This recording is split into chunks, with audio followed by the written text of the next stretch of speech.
So ఈరోజు సెషన్లో how to prepare this competitive exams integratedly for UPSC and the groups. So UPSC సిలబస్లో ఉండేటటువంటి అంశాలు, తర్వాత గ్రూప్స్లో ఉండేటటువంటి అంశాలు సుమారుగా అంటే ఫండమెంటల్గా గ్రూప్ 1 రెండిట్లో మనకి ఆల్మోస్ట్ 70% కామన్ సిలబస్ ఉంటుంది.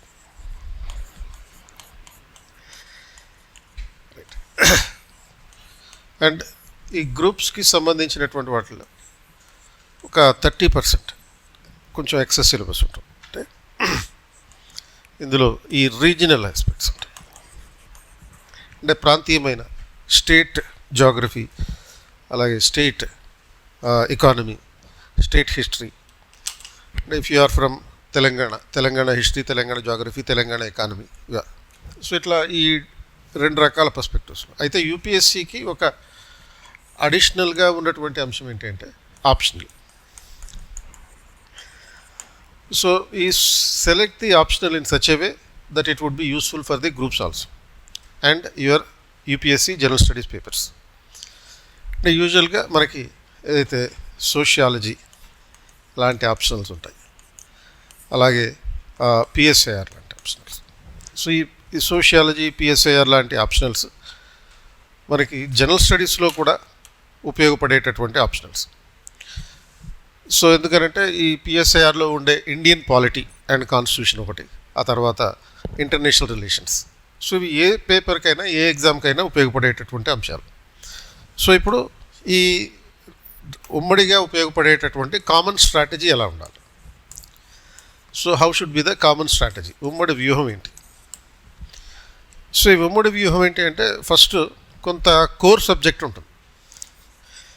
Core subject common for both UPSC and groups. So ఈ కోర్ సబ్జెక్ట్ అనేది ప్రిడామినెంట్గా ఉండేటటువంటి అంశాలు అనమాట. ప్రిడామినెంట్గా ఉండే అంశాలు అని అంటే మీనింగ్ ఆల్మోస్ట్ 70 to 80% వరకు మన టోటల్ సిలబస్లో కలిసేటటువంటి అంశాలు. సో ఈ కోర్ సబ్జెక్ట్స్ని ఫస్ట్ కమాండ్ చేయాల్సినటువంటి అవసరం ఉంటుంది. సో ఈ కోర్ సబ్జెక్ట్స్ అంటే ఏంటి? లైక్ పాలిటీ, ప్రధానంగా మనకి ఈ అన్ని రకాల ఎగ్జామ్స్కి ఉపయోగపడేటటువంటిది, whether it is UPSC, group 1 or group 2. ఈ మూడిట్లోనూ కూడా పాలిటీ అనే దాన్ని ఆబ్జెక్టివ్ తరహాలో అలాగే డిస్క్రిప్టివ్ తరహాలో రెండిట్లోనూ ప్రిపేర్ అవ్వాలి. గ్రూప్ 2కి మాత్రం ఓన్లీ ఆబ్జెక్టివ్ పర్స్పెక్టివ్ ఉంటుంది. సో ఈ పాలిటీలో ఉండేటటువంటి ఆస్పెక్ట్స్ అంటే కాన్స్టిట్యూషన్కి సంబంధించినటువంటి అంశాలు, ఇవి కామన్గా ఉండేటటువంటి ఏరియాస్. ఆ తర్వాత హిస్టరీ, పర్టికులర్గా Indian history, not the entire history. హిస్టరీలో మనకి రీజనల్ హిస్టరీ గ్రూప్ 1 కోసం చదవాల్సి ఉంటుంది, వరల్డ్ హిస్టరీ ఏమో యూపీఎస్సీ కోసం చదవాల్సి ఉంటుంది. కాబట్టి ఇండియన్ హిస్టరీ స్పెసిఫిక్గా కామన్గా ఉండేటటువంటి ఏరియా. అలాగే మొత్తం ఎంటైర్ జాగ్రఫీ రెండింటికి కామన్గా ఉండేది. సో ఈ జాగ్రఫీలో మనకి physical geography, world geography, Indian geography, ఈ 3 ఉంటాయి. ఆ 3 కోర్ సబ్జెక్ట్గా చెప్పాలి. అండ్ రీజనల్ జాగ్రఫీ ఉంటుంది, అంటే AP or Telangana geography. So అది ఎక్స్క్లూజివ్గా గ్రూప్ 1 కోసం ప్రిపేర్ అవ్వాల్సి ఉంటుంది. అండ్ తర్వాత ఈ ఎకానమీ. సో ఎకానమీలో కూడా ఓన్లీ పర్టికులర్గా ఇండియన్ ఎకానమీ కోర్ సబ్జెక్ట్ అవుతుంది. సో భారతదేశ ఆర్థిక వ్యవస్థ, అగ్రికల్చర్, ఇండస్ట్రీ, తర్వాత సర్వీసు, ఇన్ఫ్రాస్ట్రక్చర్, ఇటువంటి డైమెన్షన్స్ అన్నిటితోనే ఇండియన్ ఎకానమీ ఉంటుంది. అలాగే కొన్ని గ్లోబల్ ఎకనామిక్ ఇన్స్టిట్యూషన్స్కి సంబంధించినటువంటి ఆస్పెక్ట్స్. సో ఈ 4 సబ్జెక్టులతో పాటు సైన్స్ అండ్ టెక్నాలజీ, ఇది major core subject. And non major core subject అంటే 2 ఉంటాయి, science and technology, environment and ecology. ఈ సైన్స్ అండ్ టెక్నాలజీ కానీ, పర్యావరణానికి సంబంధించినటువంటి అంశాలు కానీ, ఇవన్నీ కూడా స్పెసిఫిక్గా నాన్ మేజర్ ఏరియాస్. ఈ 4 సబ్జెక్టులు ఏవైతే ఉన్నాయో ఈ 4 కోర్ మేజర్, ఈ 2 కోర్ నాన్ మేజర్. అది సైన్స్ అండ్ టెక్నాలజీ కానీ, తర్వాత ఈ ఎన్విరాన్మెంట్ అండ్ ఎకాలజీ కానీ నాన్ కోర్ సబ్జెక్టే, కాకపోతే మేజర్ కాదు అని ఎందుకంటున్నాం అంటే వీటి మీద ఫోకస్ కొంచెం తక్కువ ఉంటుంది అన్నమాట. సో ఇటువంటి ఆస్పెక్ట్స్ అన్నీ కోర్ సబ్జెక్ట్స్ కింద చూస్తాం.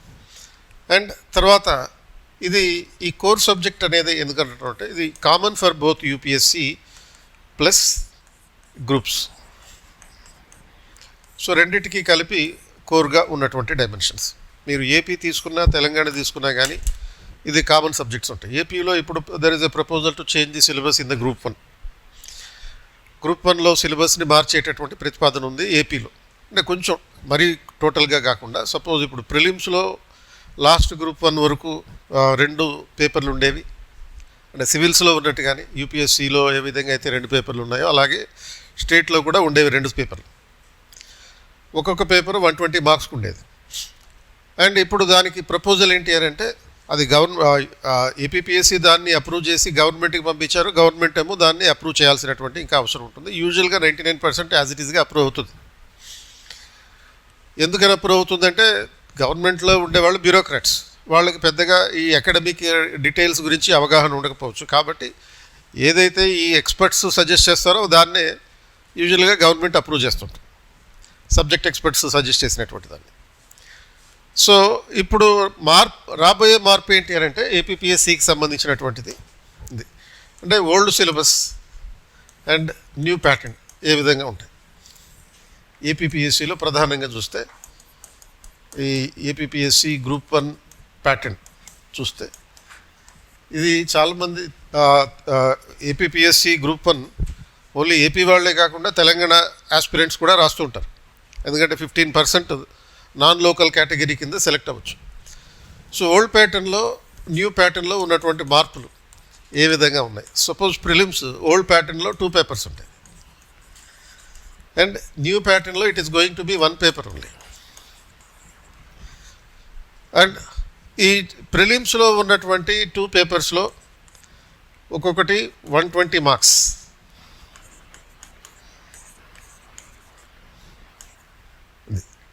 సో ఈ మొత్తం 240 మార్కులకు ఉండేది. ఇప్పుడు దీన్ని కంప్లీట్గా 150 మార్క్స్కి తీసుకొస్తారు. అండ్ రెండో డైమెన్షన్ ఏంటి అంటే ఈ ఓల్డ్ ప్యాటర్న్లో ఉన్నటువంటి పద్ధతిలో 2 పేపర్స్ కాబట్టి 120 క్వశ్చన్స్ ఈచ్. అండ్ ఇప్పుడు దీన్ని రెండో డైమెన్షన్లో ఇక్కడ ఏం చేస్తారంటే 150 క్వశ్చన్స్ ఉంటాయి, 150 మినిట్స్ టైం కూడా ఇస్తారు. సో ఇది ప్రిలిమ్స్కి సంబంధించినటువంటి ఫండమెంటల్. ప్రిలిమ్స్లో పేపర్ ప్యాటర్న్లో మార్పు వచ్చినా కానీ సబ్జెక్ట్స్ అవే ఉంటాయి. అంటే ఆ పాలిటీ, హిస్టరీ, జాగ్రఫీ, ఎకానమీ ఇవి ఏవైతే కోర్ సబ్జెక్టులుగా చెప్పడం జరిగిందో ఆ కోర్ సబ్జెక్టులన్నీ same. Science and technology, environment, తర్వాత మెంటల్ ఎబిలిటీ. సో ఇంతకుముందు పాత విధానంలో అయితే మెంటల్ ఎబిలిటీ తర్వాత ఈ సీసాట్ లాగా ఉండేదన్నమాట. అంటే ఆల్మోస్ట్ 60 మార్క్స్ వరకు సీసాట్ లాంటి మెంటల్ ఎబిలిటీ క్వశ్చన్స్ ఇచ్చేవాళ్ళు ఈ ఏపీపీఎస్సి గ్రూప్ 1. మారిన ప్యాటర్న్లో ఎక్స్క్లూజివ్గా ఒక 30 మార్క్స్ దీనికి అలొకేట్ చేస్తామని చెప్తున్నారు. సో ఇది ప్రిలిమ్స్లో వచ్చినటువంటి మార్పు. ఇంకా మెయిన్స్లో వచ్చినటువంటి మార్పు ఏంటి అంటే like in the qualifying papers. So ఈ క్వాలిఫైయింగ్ పేపర్స్ ఏవైతే ఉన్నాయో ఈ క్వాలిఫైయింగ్ పేపర్స్లో సపరేట్గా ఇంగ్లీష్ ఒకటి ఉండేది అండ్ తెలుగు ఒకటి ఉండేది. అంటే 150 మార్క్స్ ఈచ్కి సపరేట్ పేపర్స్ ఉండేది. ఇప్పుడు మారిన పద్ధతిలో ప్రపోజల్ ఏంటి అని అంటే సింగిల్ పేపర్ ఉంటుంది. Qualifying paper will be single paper. So ఈ సింగిల్ పేపర్ అంటే English 75 marks and Telugu 75 marks. యాక్చువల్గా తెలంగాణలో కూడా తెలుగు పేపర్ లేదు. యాక్చువల్గా తెలుగు పేపర్ పెట్టాలనే ఒక డిమాండ్ అయితే వస్తుంది, ఇంగ్లీష్ మాత్రమే ఉంది. ఇప్పుడు ఏపీపీఎస్సిలో రాబోయినటువంటి వచ్చేటటువంటి మార్పు ఏంటి అంటే సింగిల్ పేపర్గా క్వాలిఫైయింగ్ పేపర్ చేస్తారు. 75 marks English, 75 marks Telugu paper ఉంటుంది. అలాగే రెండోది పేపర్ 3లో వచ్చేటటువంటి మార్పు. సో పేపర్ 3లో పాత పద్ధతిలో ఏముండేది, పాలిటీ, గవర్నెన్స్, తర్వాత ethics and basics of law, basic knowledge of law, ఇట్లా 4 డైమెన్షన్స్ ఉండేవి 150 మార్కులకి. అంటే ఆల్మోస్ట్ ఎథిక్స్, లా కలిపి 50 మార్కులు, గవర్నెన్స్ 50 మార్కులు, పాలిటీ 50 మార్కులు ఉండేది. ఇప్పుడు మారిన పద్ధతులు ఏం చేస్తారంటే ఈ పేపర్ 3లో యాజ్ ఇట్ ఈస్గా ఉంటుంది, కాకపోతే ఓన్లీ పాలిటీ అండ్ కాన్స్టిట్యూషన్, తర్వాత గవర్నెన్స్ అండ్ ఎథిక్స్ మాత్రమే ఉంటాయి. లా అనేది ఉండదు. So basic knowledge of law అనే డైమెన్షన్ లేదు, తీసేశారు. సో కనుక ఇది more compatible to UPSC preparation. ఎందుకంటే యూపీఎస్సీలో కూడా 250 మార్కులకి సంబంధించినటువంటి ఎక్స్క్లూజివ్ ఎథిక్స్ పేపర్ ఉంది. కాబట్టి ప్రత్యేకంగా ఏపీపీఎస్సీ కోసం చదవాల్సినటువంటి అవసరం ఉండదు. సో ఇది జనరల్గా ఏపీపీఎస్సీలో రాబోయేటటువంటి మార్పు. అంటే ఓవరాల్గా చూసినప్పుడు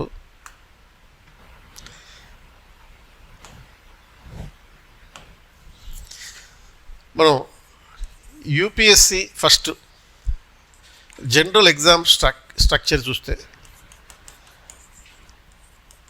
ఏ విధంగా ఉంది? సో ఎగ్జామ్ స్ట్రక్చర్ ఎలా ఉంది అంటే ప్రిలిమ్స్ ఉంది అండ్ తర్వాత మెయిన్స్ ఉంటుంది.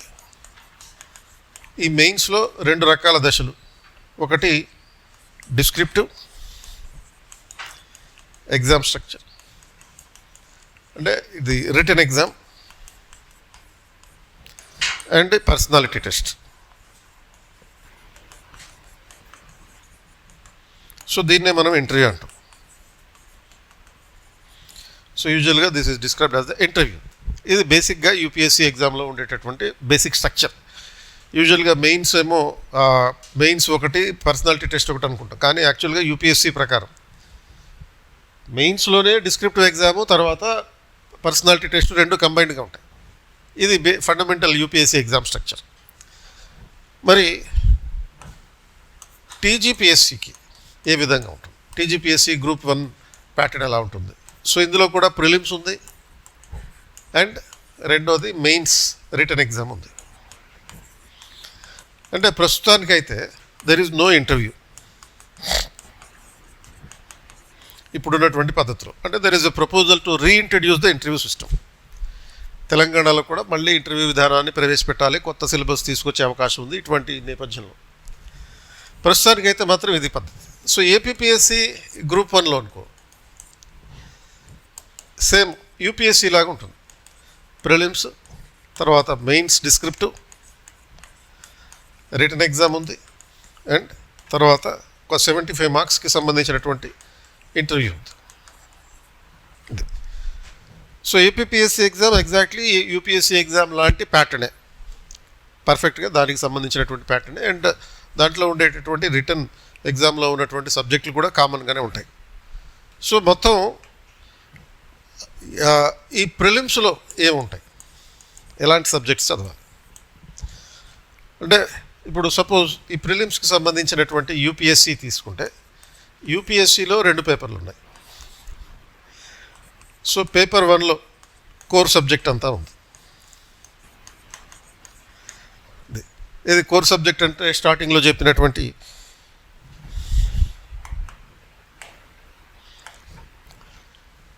Polity, history, geography, economy, science and technology, environment and ecology, ఇవన్నీ కూడా కోర్ సబ్జెక్ట్స్.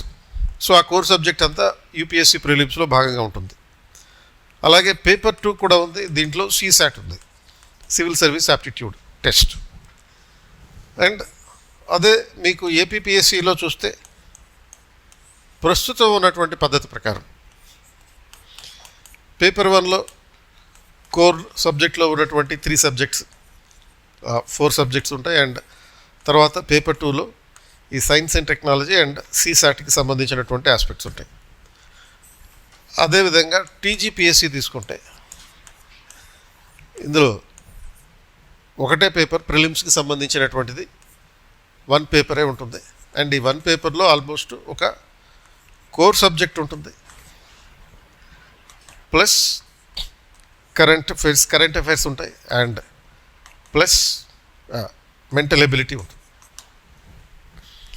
బ్రాడ్గా ఇది మొత్తం ఈవెన్ కోర్ సబ్జెక్ట్లో ఇక్కడ కూడా కరెంట్ అఫైర్స్ ఉంటుంది. సో ఇక్కడ కూడా కరెంట్ అఫైర్స్ ఉంటుంది. కరెంట్ అఫైర్స్ అనేది దేంట్లో అయినా కామన్గానే ఉంటుంది. కరెంట్ అఫైర్స్ అంటే ఏంటి? మళ్ళీ కంటెంపరీ ఇష్యూస్ అంటే దేనికి సంబంధించినటువంటి ఇష్యూస్, వేరియేషన్ ఏంటి? ఇప్పుడు కరెంట్ అఫైర్స్ అనేది 3 రకాలుగా ఉంటుంది. ఇది national, current affairs and international current affairs, తర్వాత regional current affairs. So regional current affairs అనేది ఓన్లీ గ్రూప్స్కి సంబంధించి చదువు ప్రిపేర్ అయితే సరిపోతుంది. అండ్ ఈ నేషనల్ అండ్ ఇంటర్నేషనల్, జాతీయ అంతర్జాతీయ అంశాలు, ఈ రెండు యూపీఎస్సి ప్లస్ గ్రూప్స్, ఈ రెండు ఇది జాతీయ కరెంట్ సమకాలీన అంశాలు, రాష్ట్రీయ సమకాలీన అంశాలు, ఇవి యూపీఎస్సికి ప్లస్ గ్రూప్స్కి కలిపి చదువుకోవాల్సినటువంటి అవసరం ఉంటుంది. సో ఇట్లా current affairs is a common area అయ్యాయి. సో కోర్ సబ్జెక్ట్స్ అన్నీ కామన్గా ఉన్నాయి కాబట్టి యూపీఎస్సి ప్లస్ గ్రూప్ 1 రెండు కలిపి ప్రిపేర్ అవ్వడం మంచిది. ఎందుకంటే చాలామంది అభ్యర్థులు ఎవరైతే గ్రూప్ 1లో సక్సెస్ సాధిస్తున్నారో, మీరు ఏ ఎగ్జామ్ అయినా తీసుకోండి, గ్రూప్ 1కి సంబంధించినటువంటి ఏ రిజల్ట్ అయినా తీసుకోండి, దాంట్లో కనీసం 60% ఆస్పిరెంట్స్ ఎవరైతే సక్సెస్ అయ్యారో వీళ్ళందరూ కూడా సివిల్స్ ప్రిపేర్ అయి ఉంటారు. కాబట్టి సబ్జెక్ట్ అంతా కామనే. మ్యాక్సిమం సబ్జెక్ట్ అంటే as I told you in the beginning 70% of the subject is common for both UPSC and state syllabus.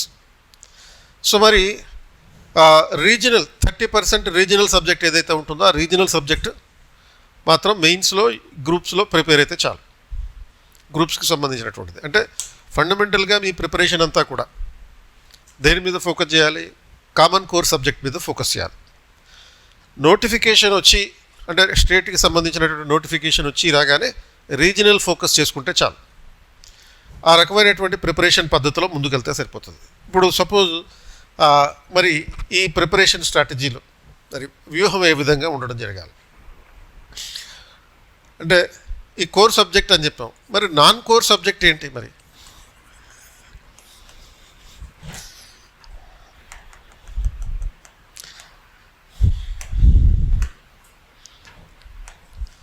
So core సబ్జెక్ట్స్లో polity, history, geography, economy, science and technology, environment and ecology, ఇవి core major ఉంది, core non major ఉంది. Core మేజర్లోనేమో మొదటి 4, core non మేజర్లోనేమో science and technology, environment and ecology, వీటి మీద focus తక్కువ కొంచెం. తర్వాత ఈ నాన్ కోర్ సబ్జెక్ట్ ఏంటి? ఇక్కడ కోర్ సబ్జెక్ట్ అని కొన్ని సబ్జెక్టులను గుర్తించాం కాబట్టి నాన్ కోర్ సబ్జెక్టులను కూడా చెప్పుకోవాలి. ఈ నాన్ కోర్ సబ్జెక్ట్ అనేది ఫర్ ద యూపీఎస్సి, ఎక్స్క్లూజివ్గా యూపీఎస్సి కోసం. అంటే ఈ నాన్ కోర్ ఏరియాస్లో ఏమి ఉంటాయి? ఇప్పుడు దీంట్లో మనకి జనరల్ స్టడీస్లో 4 పేపర్లు ఉన్నాయి మెయిన్స్లో. ఈ 4 పేపర్లో పేపర్ 1లో ఉండేటటువంటి వరల్డ్ హిస్టరీ, ఆ తర్వాత సోషల్ ఇష్యూస్. సో ఈ సోషల్ ఇష్యూస్ అనేది ఈ కాన్సెప్ట్ ఏదైతే ఉందో మీకు తెలంగాణ గ్రూప్ 1లో కూడా ఉంటుంది. తర్వాత ఏపీ గ్రూప్ 2లో కూడా ఉంటుంది. గ్రూప్ 1లో లేదు కానీ గ్రూప్ 2లో అయితే ఉంది. కాకపోతే దాని నాలెడ్జ్ అనేది సోషల్ ఇష్యూస్కి సంబంధించిన నాలెడ్జ్ అనేది ఏపీ గ్రూప్ 1 కూడా యూస్ఫుల్.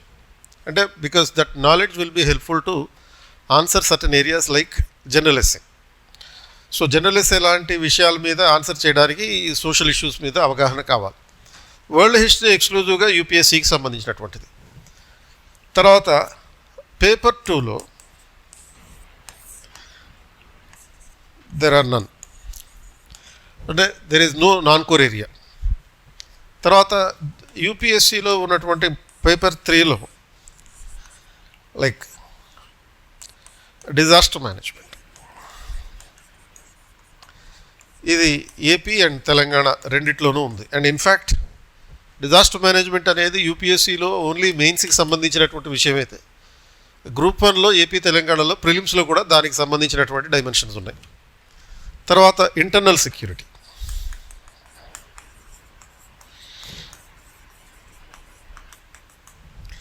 సో ఇంటర్నల్ సెక్యూరిటీ ఎక్స్క్లూజివ్గా ఓన్లీ యూపీఎస్సికి సంబంధించినటువంటి విషయం. తర్వాత పేపర్ 4లో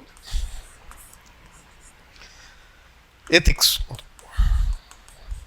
ఈ ఎథిక్స్లో మనకి ఏపీ పేపర్లో అయితే ఒక 50 మార్క్స్ సంబంధించినటువంటి ఉంటుంది. అండ్ టీజీ దాంట్లో అయితే ఎథిక్స్కి సంబంధించి ఒక 20 మార్క్స్కి సంబంధించినటువంటి ఏరియా. ఈవెన్ ఎథిక్స్కి సంబంధించినటువంటి అంశాలు కూడా తెలంగాణ పబ్లిక్ సర్వీస్ కమిషన్లో గ్రూప్ ఈ పేపర్ 3లో భాగంగా, అంటే పాలిటీ అండ్ గవర్నెన్స్ ఉన్నాయి రెండు. ఆ పాలిటీ గవర్నెన్స్లో భాగంగా 20 మార్కులు ఎథిక్స్కి సంబంధించినటువంటి అంశాలు ఉన్నాయి ప్రస్తుతం. సో ఇది ఓవరాల్గా యూపీఎస్సీ అయితే 250 మార్కులు. ఇప్పుడు వరల్డ్ హిస్టరీ ఒక మ్యాక్సిమం ఒక 20 మార్క్స్ యూపీఎస్సీలో. సోషల్ ఇష్యూస్ ఒక 90 మార్క్స్ వరకు ఉంటాయి యూపీఎస్సీలో. Disaster management and internal security, ఈ డిజాస్టర్ మేనేజ్మెంట్ ఒక 50 మార్క్స్ ఉండొచ్చు, ఇంటర్నల్ సెక్యూరిటీ ఒక 50 మార్క్స్ ఉండొచ్చు, ఇది యూపీఎస్సీలో. సో ఇలా ఈ నాన్ కోర్ ఏరియాస్ ఈ డివిజన్స్ చేయొచ్చు అనమాట. అంటే ఈ నాన్ కోర్ యూపీఎస్సీ సంబంధించినటువంటి విషయాల్లో ప్రతి పేపర్లోనూ ఈ నాన్ కోర్ ఏరియాస్ ఉన్నాయి. వాటి మీద కూడా ఎంఫసైజ్ చేయాల్సినటువంటి అవసరం ఉంది, because they are also compatible with the state syllabus. So రాష్ట్రానికి సంబంధించిన ఏపీ తెలంగాణ గ్రూప్ 1కి సంబంధించినటువంటి అంశాల్లో కూడా భాగంగా ఉన్నాయి కాబట్టి. అండ్ ఇవి కాకుండా మళ్ళీ జనరల్ ఎస్సే తీసుకుంటాం. జనరల్ ఎస్సే ఒకటి కీలకమైనటువంటి అంశం. ఈ జనరల్ ఎస్సే అనేది మొత్తం AP group 1, Telangana group 1, UPSC మూడిట్లోనూ ఉంది. తేడా ఏంటి అంటే యూపీఎస్సీలో 2 సెక్షన్స్ అండ్ ఈచ్ సెక్షన్ నుంచి ఒక్కొక్క క్వశ్చన్ 2 క్వశ్చన్స్ 125 మార్క్స్ ఇచ్, అంటే 250 మార్కులకి అది. తర్వాత ఈ ఏపీ తెలంగాణ రెండిట్లోనూ కూడా 3 సెక్షన్స్ ఉంటాయి అండ్ 3 క్వశ్చన్స్ రాయాలి ఈచ్ సెక్షన్ నుంచి, అంటే 50 మార్క్స్ 150 మార్క్స్కి సంబంధించినటువంటి. సో జనరల్ ఎస్సే అనేది ఈ గ్రూప్ 1లోనూ రాయాలి యాజ్ వెల్ as యూపీఎస్సీలో ఉంటాయి. యూపీఎస్సీలో 2 ప్రశ్నలు, గ్రూప్ 1లో అయితే 3 క్వశ్చన్స్ రాయాలి. సో ఈ జనరల్ ఎస్సే అంటే ఏంటి అంటే యూపీఎస్సీ ఇచ్చిన డెఫినేషన్ ప్రకారం general essay is a paper in which you will be given specific topics on which you have to write an analytical analysis in which you don't have any specific knowledge. అంటే general essay అనే పేరులో ఉన్నట్టుగానే జనరల్గా రాయాల్సినటువంటిది, ఒక అంశం మీద ప్రత్యేక అవగాహన ప్రత్యేక జ్ఞానం ఉండాల్సినటువంటి అవసరం లేనటువంటిది general essay, where you have to touch upon the things with multiple dimensions. అంటే మల్టిపుల్ డైమెన్షన్స్లో వివిధ రకాల పద్ధతుల్లో ఒక అంశాన్ని విశ్లేషించాల్సినటువంటి అంశం, దాన్ని జనరల్ ఎస్సే అన్నారు. దేంట్లో అయితే మీకు ప్రత్యేకంగా ఒక అంశం మీద ప్రత్యేక అవగాహన ఉండాల్సినటువంటి అవసరం లేనటువంటిది, ఇది జనరల్ ఎస్సే. మరి తేడాల ఏంటి అంటే యూపీఎస్సీలో 2 క్వశ్చన్లు రాస్తాం, ఏపీ తెలంగాణ గ్రూప్ 1లో అయితే 3 క్వశ్చన్లకి ఆన్సర్ రాయాలి. అయితే ఇంకొక డిఫరెన్స్ ఉంది, సబ్జెక్ట్స్ విషయంలో డిఫరెన్స్ ఉందన్నమాట. సబ్జెక్ట్స్ విషయంలో ఏంటి డిఫరెన్స్? యూపీఎస్సీలో ఇచ్చేటటువంటి జనరల్ ఎస్సేలో ప్రధానంగా ఎలాంటి సిలబస్ లేదు, there is no specific syllabus. ఎలా రాయాలో చెప్పారు అంతే. ఎలా రాయాలో ఏం చెప్పారు, జస్ట్ ఒక 20 పదాల్లో చెప్పినటువంటి విషయం ఏంటంటే you should be clear in your thought. if you selected a subject, you should have a clear thought about that subject. స్పష్టమైన అవగాహన ఉండడం. రెండోది, you should be presenting the essay in a proper orderly manner. ఇలాంటి అంశాలు ఎలా రాయాలో చెప్పారు తప్ప ఇందులో ఏ సబ్జెక్టుల మీద క్వశ్చన్స్ అడుగుతారనేది చెప్పలేదు. There is no specific syllabus for the UPSC. అయితే బేస్డ్ ఆన్ ద పీవైక్యూస్ ఆధారంగా చూసినప్పుడు, ప్రీవియస్ ఇయర్ క్వశ్చన్స్ ఆధారంగా చూసినప్పుడు 2025 వరకు, అంటే ఫ్రమ్ 2014 to 2025 వరకు వచ్చినటువంటి ప్రశ్నాపత్రాలను చూసినప్పుడు 2 రకాల అంశాలు మనం గమనిస్తాం. దీంట్లో ఏంటంటే సెక్షన్ ఏలో ఎథికల్ అండ్ ఫిలసాఫికల్ క్వశ్చన్స్ వస్తున్నాయి.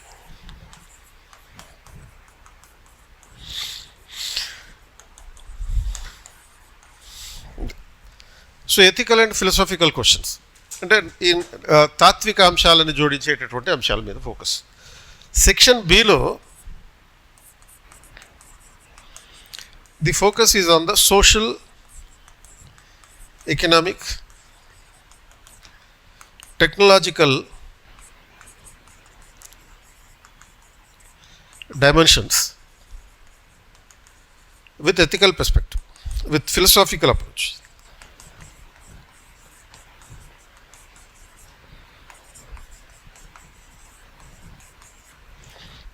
ఇది అంటే సెక్షన్ బిలో వచ్చే క్వశ్చన్స్ ఎలాంటి అంటే socio economic technological dimensions. Section ఏలో ఎలా అయితే మనకి ఎథికల్ ఫిలసాఫికల్ ఫౌండేషనల్ ఆస్పెక్ట్స్ ఉన్నాయో, సెక్షన్ బికి వచ్చేటప్పటికి సామాజిక ఆర్థిక సాంకేతిక అంశాలు, ఆ అంశాలని ఎలా చదవాలి, ఎలా రాయాలి, ఫిలసాఫికల్ అప్రోచ్ తోటి రాయాలి, తాత్విక దృక్పథంతో రాయాలి. సో ఈ తాత్విక దృక్పథంతో రాయడం అంటే ఏంటి, ఒక ఎథికల్ డైమెన్షన్ తీసుకురావడం మళ్ళీ దాంట్లో కూడా ఎథికల్ డైమెన్షన్ తీసుకొచ్చి ది సోషియో ఎకనామిక్ ఇష్యూస్ని రాయాలి. అంటే ఇప్పుడు సపోజ్ ఇందులో వచ్చే క్వశ్చన్స్ ఎలా ఉన్నాయంటే సంథింగ్ లైక్ ఇప్పుడు ఈ ఎథికల్ డైమెన్షన్, ఇప్పుడు for example there is a question like ships are safe in the harbor, but that is not the purpose with which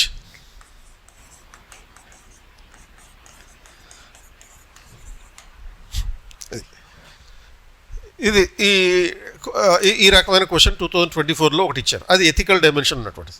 ships are safe in the harbour అంటే రేవులో ఉన్నప్పుడు ఓడలు సురక్షితంగా ఉంటాయి.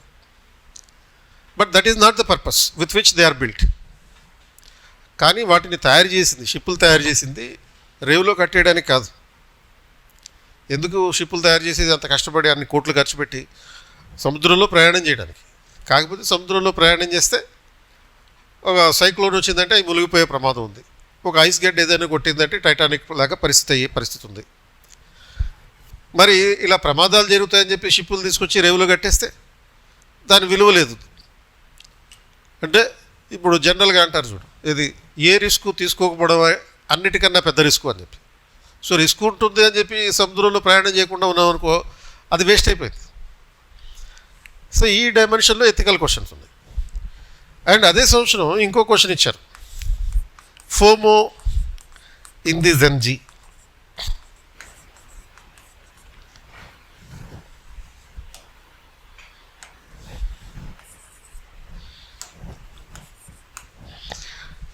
FOMO among the Gen Z, ఈ అంశం మీద question ఇవ్వడం జరిగింది అదే సంవత్సరంలో. సెక్షన్ బిలో అంటే సోషల్ ఇష్యూ, సామాజిక అంశం. ఫోమో అంటే ఏంటి, ఫియర్ ఆఫ్ మిస్సింగ్ అవుట్. అంటే ఈ జెన్జీలో ఉన్నటువంటి ఒక యాటిట్యూడ్ని గురించి, సామాజిక అంశం గురించి క్వశ్చన్ ఇచ్చారు 2024లో ఇచ్చినటువంటి పేపర్. ఫోమో అంటే ఫియర్ ఆఫ్ మిస్సింగ్ అవుట్, మేమేదో కోల్పోతున్నాం అనే భయంలో నిరంతరం ఉంటుంటారు ఎవరు, ఈ జనరేషన్ జీ, ఈ కొత్త తరం యువతరం. సో దాని మీద మల్టిపుల్ డైమెన్షన్లో ఆన్సర్ అయ్యాలి. సో మరి ఈ మల్టిపుల్ డైమెన్షన్స్ అని ఫిలసాఫికల్ అప్రోచ్ తోటి ఆన్సర్ అయ్యాలి. అంటే ఏంటి ఈ philosophical approach, multiple dimensions. A multi dimensional thinking minimum ఒక 8 డైమెన్షన్స్ రాయాల్సి ఉంటుంది. This is what we require in attempting any kind of competitive exam. పర్టికులర్గా యూపీఎస్సీ తర్వాత ఈ గ్రూప్ 1 లాంటి ఎగ్జామ్స్ రాసేటప్పుడు ఈ మల్టీ డైమెన్షనల్ థింకింగ్ అనేది ఉండాలి. ఈ మల్టీ డైమెన్షనల్ థింకింగ్ అంటే ఏంటి, ఇప్పుడు దీంట్లో historical, geographical,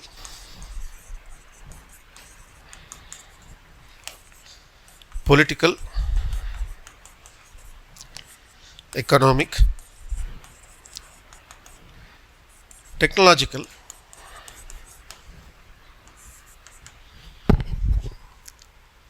ethical, social and contemporary dimensions. All these dimensions to be supported by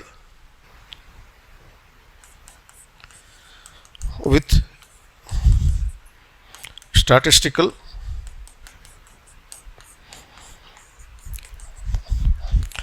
data support.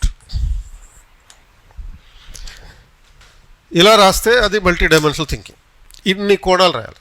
అంటే minimum number of thinking dimensions when you are answering and understanding various things.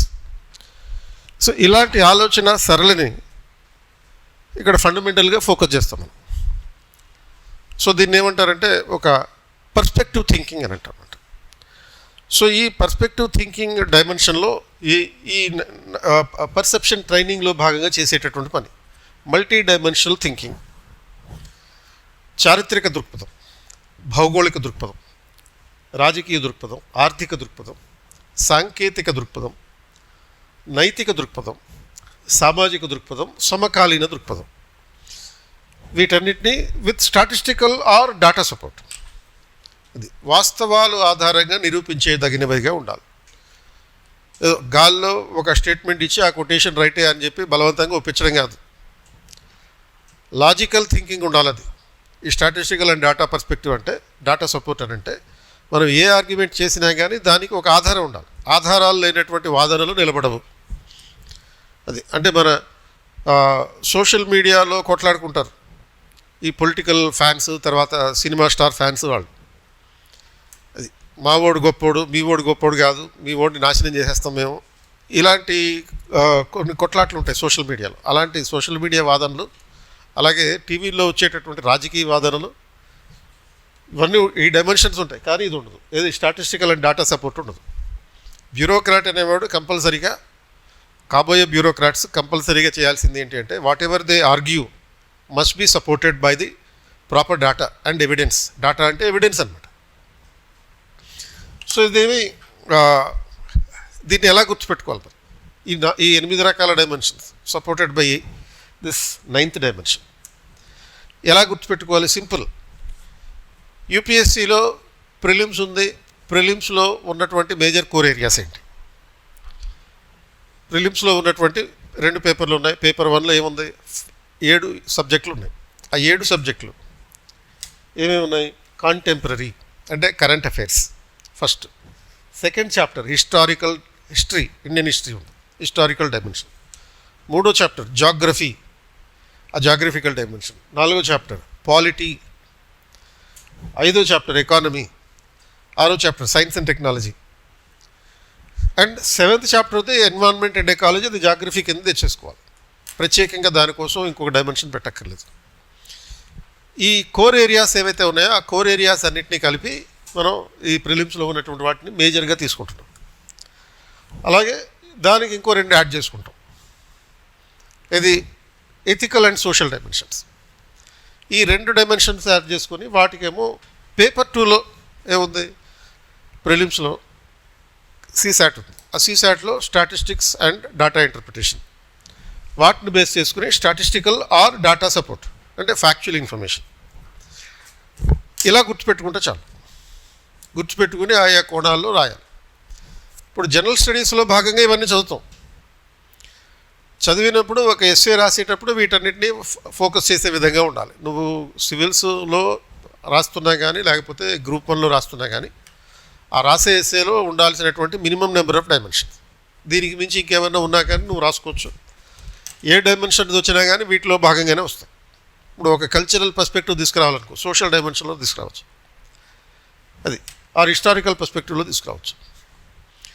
So any answer should be following with reference to the general essay. It should fall within these 8 dimensions plus 1. So వీటిని గుర్తుపెట్టుకునే పద్ధతి చెప్పాను. ఇది ప్రిలిమ్స్లో ఉండేటటువంటి general స్టడీస్కి సంబంధించినటువంటి సబ్జెక్టులన్నింటినీ ఆ కోణంలో విశ్లేషిస్తే చాలు. దానికి అదనంగా ఎథికల్ డైమెన్షన్ని, సోషల్ డైమెన్షన్ని పెట్టుకుంటే సరిపోతుంది. మీరు ఫోమో గురించి ఆన్సర్ రాసినా కానీ లేకపోతే ఈ ships are safe in the harbour అనేటటువంటి డైమెన్షన్లో రాసినా కానీ ఎలా రాయాలి ఆన్సర్ అనే పర్స్పెక్టివ్ తీసుకురావాలంటే ఈ డైమెన్షన్స్లో దాన్ని అనలైజ్ చేస్తే సరిపోతుంది. సో ఇప్పుడు మెయిన్స్లో అనాలిసిస్ చేయాలంటారు కదా. ఆ అనాలిసిస్ అంటే ప్రతి ఒక్కరు చెప్తారు, కానీ అంటే ఏంటి? అనాలిసిస్ అంటే ఇదే, ఒక విషయాన్ని బహుముఖ కోణాల్లో స్పృశించడమే విశ్లేషణ. బహుముఖ కోణాలు అంటే ఏంటి? ఈ 8 రకాల డైమెన్షన్స్. అది ఇప్పుడు ఇది ఎలాంటిది అంటే 8 దిక్కులు లాంటిది. భూగోళంలో 8 దిక్కులు, భూమి మీద 8 దిక్కులు ఉన్నాయని అనుకుంటే ఆ 8 దిక్కుల్ని కవర్ చేసేటటువంటిది అన్నమాట. ప్రతి విషయం కూడా ఇదేటటువంటి పర్స్పెక్టివ్లో రాసుకుని తీసుకురావాలి. అయితే మరి క్వశ్చన్స్లో మాత్రమే తేడా ఉంటుంది. ఇది యూపీఎస్సీలోను తర్వాత ఈ గ్రూప్ 1లోను ఇచ్చే క్వశ్చన్స్లో తేడా ఉంటుందని చెప్పాం. సో యూపీఎస్సీలో ఉండే క్వశ్చన్స్ ఎలా ఉంటాయి అంటే like ethical questions, philosophical questions ఉంటాయని చెప్పాం. Ethical, philosophical, socio economic, technological aspects. మరి అదే గ్రూప్ 1లో ఏ విధంగా ఉంటాయి క్వశ్చన్స్ అంటే there is a specific syllabus for each. Group 1 దానికి సిలబస్ ఉంది. ఏపీలో కానీ తర్వాత స్టేట్స్ తెలంగాణ సిలబస్లో కానీ 6 యూనిట్స్ ఉన్నాయి. అంటే ఏపీ ఆర్ తెలంగాణ దేంట్లో అయినా సరే 6 యూనిట్లు ఉన్నాయి. 6 యూనిట్ల ఆధారంగా ఉన్నటువంటి సిలబస్ మళ్ళీ డైమెన్షన్స్ ఇవే.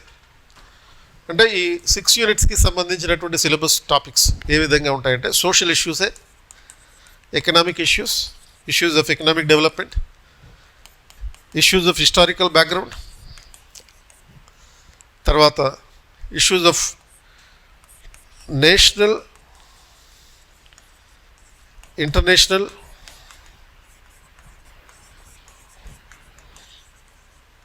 కరెంట్ అఫైర్స్కి సంబంధించినటువంటి అంశాలు, రీజనల్ ఇష్యూస్కి సంబంధించినటువంటి అంశాలు. సో ఇటువంటి పర్స్పెక్టివ్స్ ఈ డైమెన్షన్స్లో స్టేట్ సిలబస్ ఉంది. స్పెసిఫిక్గా సిలబస్ ఇచ్చారు గ్రూప్ 1కి సంబంధించినటువంటి జర్నలిస్టులు. సో ఇంకో తేడా ఏంటి, యూపీఎస్సీలో అయితే నువ్వు 2 క్వశ్చన్స్కి ఆన్సర్ రాయాలి, 125 మార్క్స్ ఈచ్. అండ్ గ్రూప్ 1లో అయితే 3 క్వశ్చన్స్కి ఆన్సర్ రాయాలి 3 సెక్షన్స్ నుంచి. అక్కడైతే 50 మార్క్స్ ఈచ్. రెండిట్లోనూ ఏపీ అండ్ తెలంగాణ రెండిట్లోనూ ఉన్నటువంటి పద్ధతి అది. అండ్ తర్వాత ఇక ఇంటర్వ్యూకి వస్తే ఇంటర్వ్యూలో ఉండేటటువంటి డైమెన్షన్ ఎలా ఉన్నాయి యూపీఎస్సీలో అండ్ ఏపీపీఎస్సీ. సో టీజీపీఎస్సీలో ఇంటర్వ్యూ లేదు కాబట్టి సో యూపీఎస్సీలో 275 మార్క్స్, ఇక్కడేమో 75 మార్క్స్. అండ్ ఇక్కడ అరౌండ్ 30 to 40 మినిట్స్ ఇంటర్వ్యూ నిర్వహిస్తే ఇక్కడ కూడా సేమ్ 30 to 40 మినిట్స్ ఇంటర్వ్యూ నిర్వహించబడుతుంది. ఇక్కడ focus is on DAF, detailed application form మీద ఆధారపడి ఎక్కువగా క్వశ్చన్లు అడుగుతారు యూపీఎస్సీలో. ఏపీపీఎస్సీకి వచ్చేటప్పటికి focus is on DAF plus regional.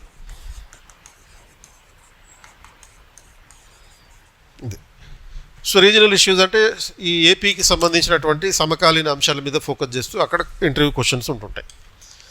So almost interview అనేది రెండింటికి ఒకటే పద్ధతి, ఇంటర్వ్యూ చేసే పద్ధతి రెండింటికి ఒకటే, మార్కుల్లో మాత్రమే తేడా ఉందంత.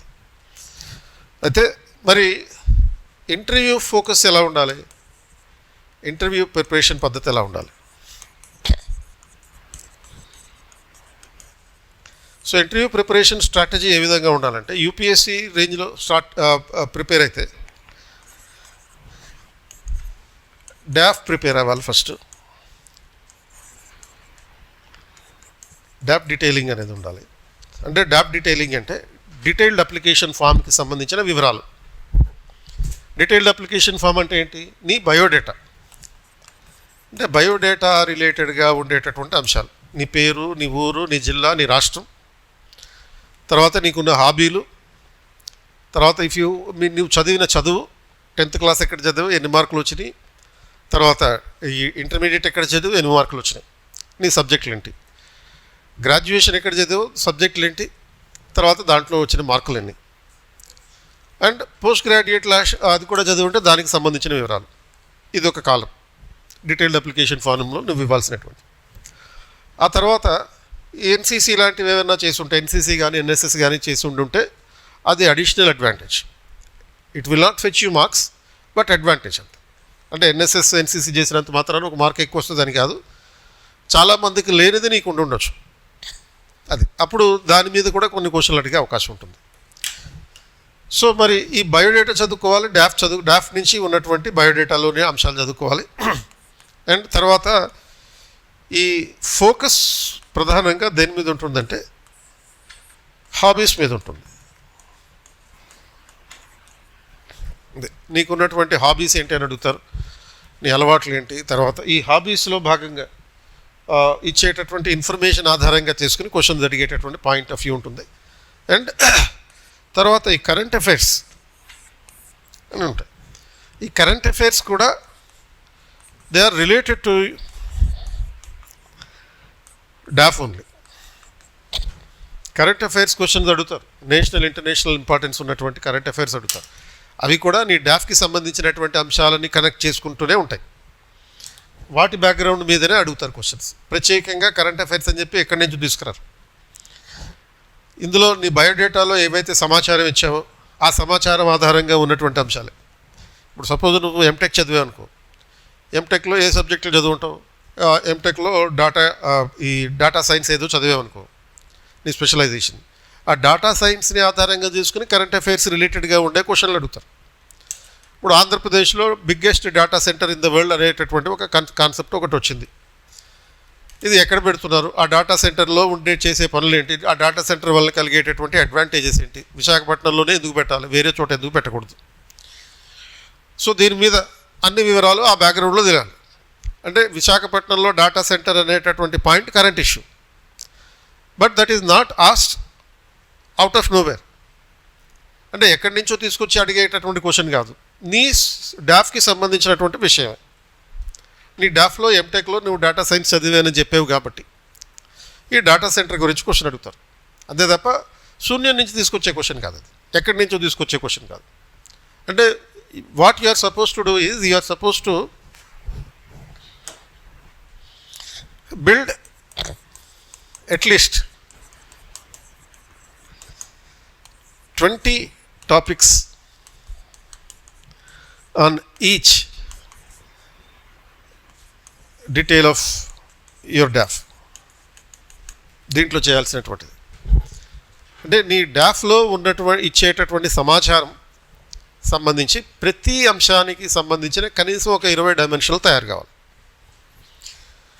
అంటే సపోజ్ ఇప్పుడు మీ పేరెంట్స్ వివరాలు కూడా ఇవ్వాలి అక్కడ. ఇప్పుడు మీ పేరెంట్స్ ఎవరైనా ఒక పోలీస్ డిపార్ట్మెంట్లో పనిచేస్తున్నారు అనుకో, పోలీసింగ్ అనేటటువంటి అంశం మీద కనీసం 20 టాపిక్స్ నీకు తెలిసి ఉండాలి. అంటే నేను పోలీసుని కాదు కదా, నన్ను పోలీసుల గురించి ఎందుకు అడుగుతారు అని అడగలేవు నువ్వు అక్కడ. అండ్ ఇవన్నీ కాకుండా అన్నిటికన్నా కీలకమైనది ఏంటి అంటే ఇంటెగ్రిటీ. అంటే ఏంటి, ఆనెస్టీ.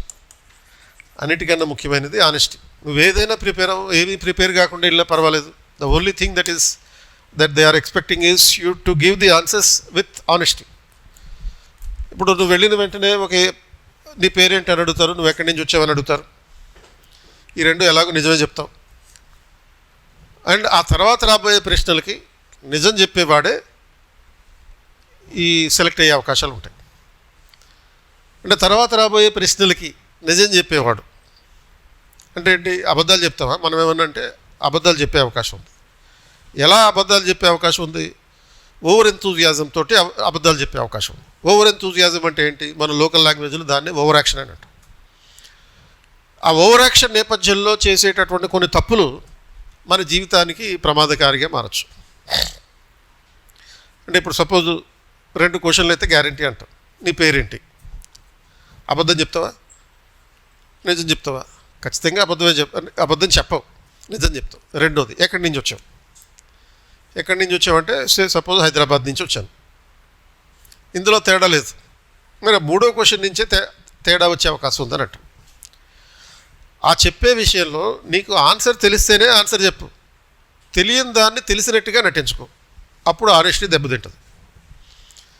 నువ్వు హైదరాబాద్ నుంచి వచ్చావు, హైదరాబాదులో మొత్తం ఎన్ని సరస్సులు ఉన్నాయి అన్నాడు అనుకో. అంటే సరస్సులు అంటే ఏంటి, ఎందుకంటే దాని గురించి ఎందుకు అడుగుతారు, ఎందుకంటే హైదరాబాద్ నగరం అనేది ఒకప్పుడు సరస్సులకి పెట్టిన పేరు. సుమారుగా ఒక 2000 సరస్సులు ఉండేవి, ఇప్పుడు 200 కూడా లేవు. ఇప్పుడు నేను ఈ విషయం నీకు తెలుసు అని అంటేనే చెప్పు ఆన్సర్.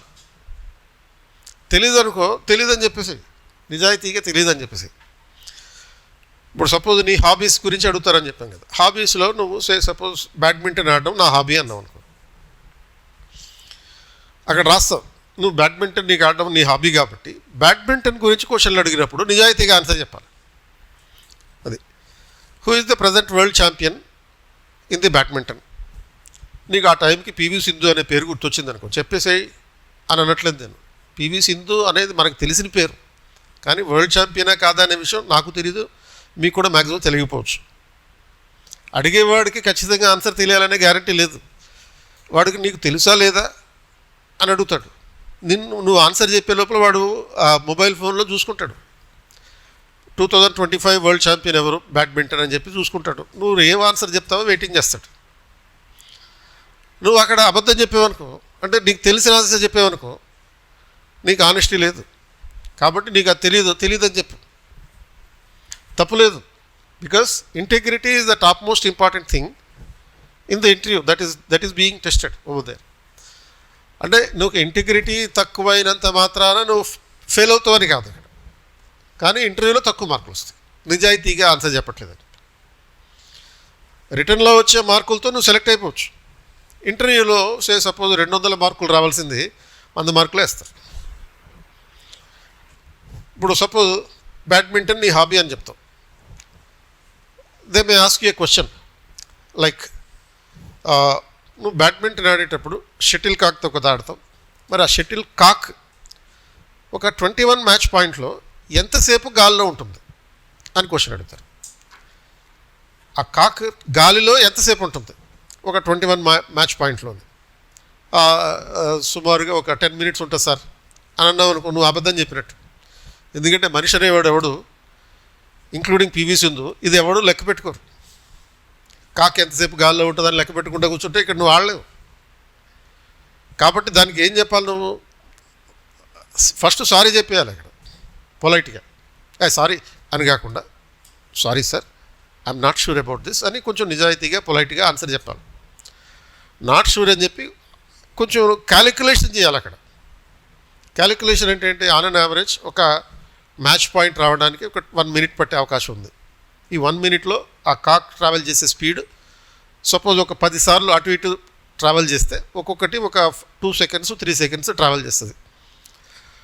అలా ఓవరాల్గా 21 పాయింట్స్కి చూసుకున్నప్పుడు అని చెప్పి 7 మినిట్స్ 8 మినిట్స్ ఉండొచ్చు అని చెప్పాలి. పర్ఫెక్ట్గా 10 నిమిషాలు, పర్ఫెక్ట్గా 8 నిమిషాలు నువ్వు చెప్పాలని కాదాడ, సుమారుగా అని చెప్పి. ఎందుకంటే ఇంటర్వ్యూలో అడిగే క్వశ్చన్స్ ఏముంటాయంటే, most non focused area in the focused areas, highly focused.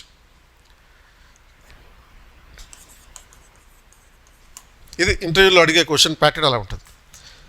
Most non focused areas in the highly focused areas, చాలా విస్తృతంగా మనం అబ్జర్వ్ చేసేటటువంటిది. అందులో ఏదైతే మనం ఇగ్నోర్ చేస్తామో ఆ ఇగ్నోర్ చేసిన దాని మీద క్వశ్చన్ అడుగుతారు అన్నమాట. ఇప్పుడు సపోజ్ క్రికెట్ నీ హాబీ అన్నారు అనుకో, క్రికెట్ నీ హాబీ అన్నప్పుడు జనరల్గా మనం ప్రిపేర్ అయ్యేది ఎలా ఉంటుంది, క్రికెట్లో ఎంతమంది ఆటగాళ్ళు ఉంటారు, ఆటగాడివే అనేటటువంటి పేరుతో ఎంతమంది ఉంటారు, తర్వాత ఎంపైర్లు ఎంతమంది ఉంటారు, అందులో రూల్స్ ఏంటి, తర్వాత ఈ డక్వర్త్ లూయిస్ మెథడ్ అంటే ఏంటి, ఇలాంటివన్నీ ప్రిపేర్ అయిపోయి వెళ్తాం. Suppose they may ask you a question like, అది క్రికెట్లో ఒక అంపైర్ కనీసం ఎన్నిసార్లు సిగ్నల్స్ ఇస్తాడు, minimum number of signals that an umpire will give అనే దాని మీద క్వశ్చన్ అడుగుతాడు. ఇది మనం మోస్ట్ అన్ఫోకస్డ్ ఏరియా కదా. చిన్నప్పటి నుంచి నువ్వు క్రికెట్ ఆడుతున్నావు, క్రికెట్ చూస్తున్నావు, T20లో ఎవరు ఏ మ్యాచ్ ఏ గెలిచారో మొత్తం డీటెయిల్తో సహా చెప్పేస్తాం. IPL గురించి అడిగితే ఇక దానికి చెప్పక్కనే లేదు, మొత్తం డేటా సెంటర్ అంతా నీ బ్రెయిన్లోనే ఉంటుంది. అవన్నీ ప్రిపేర్ అయ్యేటివి, ఇది మాత్రం చెప్పలేం ఆన్సర్. చెప్పాలనే ఎక్స్పెక్టేషన్ కూడా కాదు అక్కడ, చెప్పకూడదనే వాళ్ళ ఎక్స్పెక్టేషన్. ఎందుకని, నిజాయితీగా నువ్వు చెప్తావా లేదో చూస్తారా. అది ఒక 50-50 మ్యాచ్లో, అంటే ఒక వన్డే ఇంటర్నేషనల్ క్రికెట్ మ్యాచ్లో మొత్తం 300 బాల్స్ ప్లస్ 300 బాల్స్ 600 బాల్స్ ఉంటాయి. అండ్ మరి ఒక అంపైర్ ఎన్నిసార్లు కనీసం minimum number of signals, not maximum number, that an umpire will give అనేది క్వశ్చన్ అవుతుంది. సో ఇటువంటి అంశాలు చెప్పాలని కాదు ఇక్కడ. ఏ ఉద్దేశం, నువ్వు నిజాయితీగా నువ్వు ఆన్సర్ చెప్తున్నావా లేదా అని చూస్తున్నాడు. చెప్పేసే వరకు 600 సార్లు సిగ్నల్ ఇస్తాడని చెప్పి, అది మ్యాక్సిమం నెంబర్ ఆఫ్ టైమ్స్. అప్పుడు నువ్వు నిజాయితీ లేనట్టు, తెలియకపోయినా నువ్వు ఆన్సర్ చేస్తున్నట్లెక్క, తెలియదని చెప్పాలి. అట్లా సపోజ్ వరుసగా 5 క్వశ్చన్లకి తెలియని క్వశ్చన్ అడిగారు, తెలియదనే చెప్పాలి. మరి 6వ క్వశ్చన్ కూడా తెలియందే అడిగారు. అప్పుడు ఏం చేయాలి? అప్పుడు తెలియకపోయినా ఆన్సర్ చెప్పే ప్రయత్నం చేసావు అనుకో, నువ్వు రన్అట్ అవుతావు. కాబట్టి సపోజ్ 15 క్వశ్చన్లు వరుసగా 5గురు సభ్యులు ఉన్నారు, ఆన్ అండ్ యావరేజ్ ఒక్కొక్కరు 3 క్వశ్చన్లు అడుగుతారు. 15 ప్రశ్నలకి ఆన్సర్ తెలియదని చెప్పావు.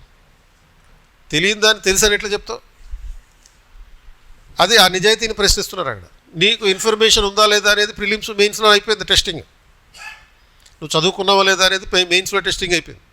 సబ్జెక్ట్ తెలుసా లేదా అనేది ప్రిలిమ్స్లో టెస్ట్ అయిపోయింది. ఇక్కడ నేను పరిశీలించేది మాత్రం ఇంటర్వ్యూలో గ్రూప్ 1లో అయినా లేకపోతే యూపీఎస్సీలో అయినా నిజాయితీగా ఆన్సర్ చేస్తున్నావా లేదా అనేది మాత్రమే. ఇంటిగ్రిటీ, ఆనెస్టీ అనేది మాత్రమే చూస్తారు. 15 ప్రశ్నలు వచ్చిన 15 ప్రశ్నలో నీకు ఏది తెలియకపోయినా 5గురు సభ్యులు అడిగేటటువంటి ప్రశ్నల్లో when you are not aware of it, when you are not sure about it, don't answer.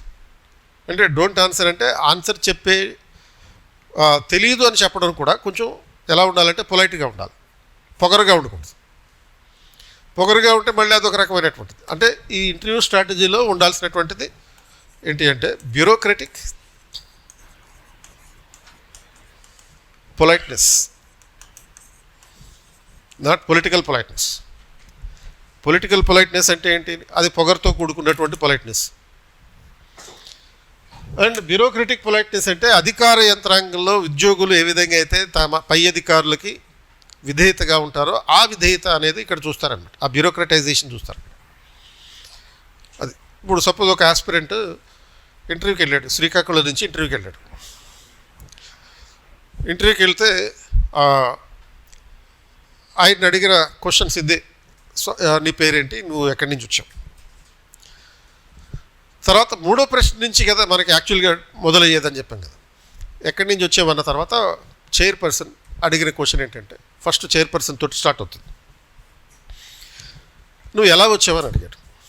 ఎక్కడి నుంచి వచ్చావు అంతవరకే ఉంటుంది అనుకున్నావు, కానీ ఎలా వచ్చావని అడిగారు. ఎలా వచ్చావంటే ట్రైన్లో వచ్చావా లేకపోతే ఫ్లైట్లో వచ్చావా, ఢిల్లీ వరకు, శ్రీకాకుళం నుంచి కదా నువ్వు వచ్చింది అని చెప్పి అది ఉద్దేశం అక్కడ. కానీ ఈయన చెప్పాను చూడండి ఇందాక, ఏది ఓవర్ యాక్షన్ చేయకూడదని చెప్పి, ఓవర్ ఎంతూజియాజంతో ఓవర్ యాక్షన్ చేయకూడదు. ఇక్కడ ఏం చెప్పాం, కొంచెం పొలైట్గా హంబుల్గా ఉండాలని చెప్పాం. హంబుల్నెస్ అనేది నీ ఆన్సర్స్లో ఉండాలి, నీ నిజాయితీలో ఉండాలి. అంతే తప్ప అబద్ధాలు చెప్పేటట్టుగా నీ హంబుల్నెస్ ఉండకూడదు. హంబుల్నెస్ అంటే ఆయనేం అర్థం చేసుకున్నాడు, కొంచెం నిరుపేద లాంటి వాడిని నేను, గ్రామీణ నేపథ్యం కలిగిన వాడిని, ఇలా చెప్తే ఆన్సర్లు మంచి మార్కులు వేస్తారేమో అనే ఫీలింగ్ తోటి ఆయన ఫ్లైట్లో వెళ్ళాడు. యాక్చువల్గా ఫ్లైట్లో వెళ్తే అంటే శ్రీకాకుళం నుంచి వైజాగ్ వరకు బస్సులో వెళ్ళాడు. అక్కడి నుంచి వైజాగ్ నుంచి హైదరాబాద్ ఫ్లైట్ వచ్చాడు. హైదరాబాద్ నుంచి మళ్ళీ ఢిల్లీ ఫ్లైట్లో వెళ్ళాడు. ఇవన్నీ కాకుండా ఆయన ట్రైన్లో వచ్చారని చెప్పాడు. అది అక్కడ దొరికిపోయాడు. ఇక అంటే ఫస్ట్ అబద్ధం అదే మొదలైంది. ఇక అబద్ధాల సిరీస్ మొదలైపోయింది.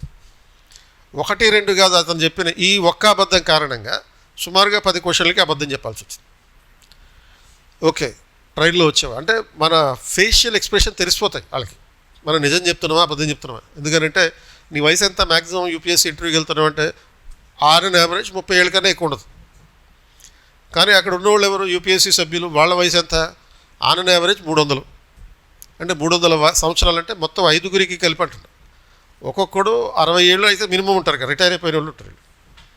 60 × 5 300 మంది కలిసి ఒక 30 ఏళ్ళు ఇంటర్వ్యూ చేసినప్పుడు వాడు అబద్ధం చెప్తున్నాడా నిజం చెప్తున్నాడా ఈజీగా గుర్తిస్తున్నాడు. సో ట్రైన్లో వచ్చావా, ఓకే, ఎక్కడి నుంచి, శ్రీకాకుళం నుంచి డైరెక్ట్గా ట్రైన్లో వచ్చావంటే అవును సార్ ట్రైన్లో వచ్చాను. ఏ ఎక్స్ప్రెస్లో వచ్చావు, ఒక ఎక్స్ప్రెస్ పేరు చెప్పాడు. మరి అది అబద్ధమా నిజమా? ఫస్ట్ దానికి నువ్వు అబద్ధం చెప్పావంటే సపోజ్ ఢిల్లీ ఎక్స్ప్రెస్లో వచ్చానన్నావు అనుకో, అది న్యాచురల్గానే అబద్ధం అయిపోతుంది. నువ్వు వస్తున్న టైంలో ట్రైన్లో ఏమేమి తిన్నావు అని అడిగాడు. ఎందుకంటే జర్నీ కనీసం 40 గంటలు పడుతుంది. ఏం తిన్నావంటే అన్నం తిన్నా, అబద్ధం. మరి స్నాక్స్ ఏం తినలేదా మధ్యలో? తిన్నాను సార్, స్నాక్స్ కూడా తిన్నాను, మళ్ళీ అబద్ధం. ఛాయ్ తాగావా, అబద్ధం. నీ చుట్టుపక్కల వాళ్ళతో కన్వర్జేషన్ చేసావా అంటే చేశాను సార్, అందరూ మంచి ప్రయాణికులు, అబద్ధం. అంటే ఒక క్వశ్చన్కి నువ్వు అబద్ధం చెప్తే వాళ్ళు అడిగే సప్లిమెంటరీ క్వశ్చన్స్కి ప్రతిదానికి అబద్ధమే చెప్పాలి. డైరెక్ట్గా దానివల్ల నీకు నెగిటివ్ మార్కులు రాకపోవచ్చు, ఎక్కడా కూడా అది అబద్ధం అని తెలియదు వాళ్ళకి. ప్రూఫ్ ఏమి అడగరు, టికెట్ చూపి అని చెప్పి. టికెట్ పడేసారని చెప్పచ్చు, ఇంకో అబద్ధం. టికెట్ తీసుకురాలేదని చెప్పచ్చు, మరో రకమైన అబద్ధం. కానీ దాని నుంచి వచ్చే ప్రతి సప్లిమెంటరీ ఆన్సర్కి, క్వశ్చన్కి నువ్వు చెప్పే ఆన్సర్ కూడా అబద్ధమై ఉంటుంది. కాబట్టి అది ఏమవుతుందంటే 10 నిమిషాల పాటు ఇట్లా జరిగిందంట తనకి. ఏమవుతుంది అప్పుడు? మిగతా 20 నిమిషాల ఇంటర్వ్యూ స్పాయిల్ అయిపోయింది. అంటే దీనికి సంబంధించి, ఆ ట్రావెల్కి సంబంధించినటువంటి క్వశ్చన్స్ కాకపోయినా ఆ ఇంపాక్ట్ అయితే మైండ్లో ఉండిపోతుంది కదా. నేను అబద్ధం చెప్పాను 10 క్వశ్చన్లకి అనే విషయం ఉండిపోవడంతో మిగతా క్వశ్చన్లకి ప్రాపర్గా పర్ఫార్మెన్స్ చేయలేకపోయాడు. రిజల్ట్ వచ్చింది అతనికి ఇండియన్ రైల్వే సర్వీస్ వచ్చింది. ఏ రైల్వేల గురించి అయితే అబద్ధం చెప్పాడో ఆ రైల్వే సర్వీసే వచ్చింది. ఒకవేళ ఆయన నిజాయితీగా చెప్పుంటుంటే ఐఏఎస్ అయ్యేవాడు. అతనికి రిటర్న్లో వచ్చిన మార్కులను బట్టి ఇంటర్వ్యూలో అతి తక్కువ మార్కులు వేశారు. 275కి అతనికి వేసిన మార్కులు 140. On the face of it none of the questions are wrong. అంటే none of the answers to the questions are wrong. అంటే ఒక న్యూట్రల్గా చూసినప్పుడు అతను ఇచ్చినటువంటి ఆన్సర్లు ఏవి కూడా తప్పు కాదు, కానీ నిజాయితీ లేదు. కాబట్టి నీకు 10 క్వశ్చన్లకి తెలియదు ఆన్సర్, తెలియకపోయినా తెలియదని చెప్పాలి. 11వ క్వశ్చన్కి కూడా తెలియదనే చెప్పాలి. సో ఇటువంటి ఇది ఏమంటారంటే ఒక పర్సెప్షన్ ట్రైనింగ్ అనే పర్స్పెక్టివ్లో ప్రిపేర్ అవ్వాలి, ఈ యాటిట్యూడ్ కానీ యాప్టిట్యూడ్ కానీ అటువంటిది. సో ఇట్లా మీ ప్రిపరేషన్ ఏ విధంగా ఉండాలి? ఇప్పుడు ది మోడ్ ఆఫ్ ప్రిపరేషన్ ఎలా ఉండాలి? ద మోడ్ ఆఫ్ ప్రిపరేషన్ ఒక డైలీ పద్ధతిలో, తర్వాత వీక్లీ పద్ధతిలో పెట్టుకొని ప్రిపేర్ ఉండాలి. అంటే డైలీ స్ట్రాటజీ ఎలా ఉండాలి? సో డైలీ స్ట్రాటజీ ఎలా ఉండాలంటే, డైలీ ఒక 10 అవర్స్ ప్రిపరేషన్ టైం పెట్టుకుంటే ఈ 10 అవర్స్లో core subject preparation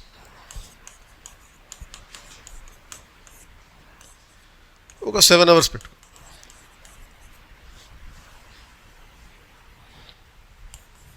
and regional subjects ఒక 3 అవర్స్ పెట్టు. సో ఈ 7 అవర్స్లో మళ్ళీ 5 అవర్స్ ప్రైమరీ రీడింగ్, ఒక 1 అవర్ రివిజన్ అండ్ 1 అవర్ అంటే బ్రాడ్గా ఇది ఈ పద్ధతులు రైటింగ్ ప్రాక్టీస్. చూసి రాసినా పర్లేదు, చూడకుండా రాసినా పర్లేదు. అండ్ రీజనల్ సబ్జెక్ట్లో ఇది కూడా సేమ్ అంతే. 2 hours primary reading and 1 hour revision plus writing practice. ఒక క్వశ్చన్ రైటింగ్ ప్రాక్టీస్ పెట్టుకోవాలి. ఇది రీజనల్ సబ్జెక్టులు, తెలంగాణ హిస్టరీ, తెలంగాణ జాగ్రఫీ, ఇటువంటి పర్స్పెక్టివ్. అదేవిధంగా మీకు అంటే ఈ కోర్ సబ్జెక్ట్స్ 7 అవర్స్ ప్రిపరేషన్లో 2 GS ప్లస్ ఆప్షనల్ ఉండేటట్టుగా చూసుకోండి. అండ్ తర్వాత వీక్లీ షెడ్యూల్ ఎలా ఉండాలి? వీక్లీ షెడ్యూల్ ఎలా ఉండాలంటే 4 days ఈ యూపీఎస్సి ప్రిపరేషన్ ఉండాలి, 4 రోజుల పాటు. అండ్ 2 days పాటు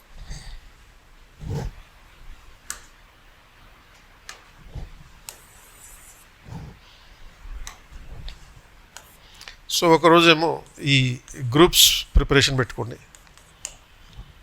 అండ్ 1 day పాటు రివిజన్ చేసుకోండి. అండ్ 1 day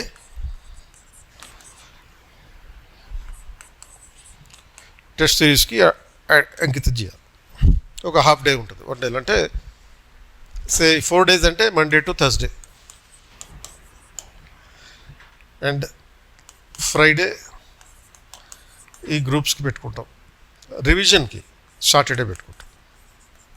మొత్తం ఈ 5 రోజుల్లో చదివింది రివిజన్. అండ్ సండే టెస్టులు రాయాలి. సో ఈ టెస్ట్ సిరీస్ మొత్తం యూపీఎస్సి ప్లస్ గ్రూప్ 1 ప్రిలిమ్స్ ఓరియంటేషన్లో ఒక టెస్ట్ ఉంటుంది, అలాగే మెయిన్స్ ఓరియంటేషన్లో ఒక టెస్ట్ ఉంటుంది జిఎస్, అలాగే ఆప్షనల్ ఓరియంటేషన్లో ఒక టెస్ట్ ఉంటుంది. అంటే మార్నింగ్ 8 o'clock నుంచి 1-2 వరకు కూడా ఇది ఈ టెస్ట్ సిరీస్ మీదనే ఫోకస్ చేస్తూ రైటింగ్ ప్రాక్టీస్ మీద ఎంఫసైజ్ చేయాలి.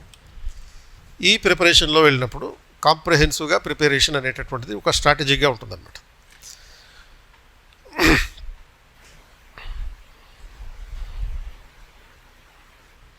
సో అట్లా మాక్ టెస్ట్ డైమెన్షన్ తీసుకెళ్ళాలి. అది అయితే ఇనీషియల్ ప్రిపరేషన్ అనేది, ఇనీషియల్ ప్రిపరేషన్ అంటే ఒక up to 3 months, first 3 months అనమాట. అంటే సపోజ్ అక్టోబర్, నవంబర్, డిసెంబర్ ఈ 3 నెలల్లో you are supposed to focus on the core subjects which are common for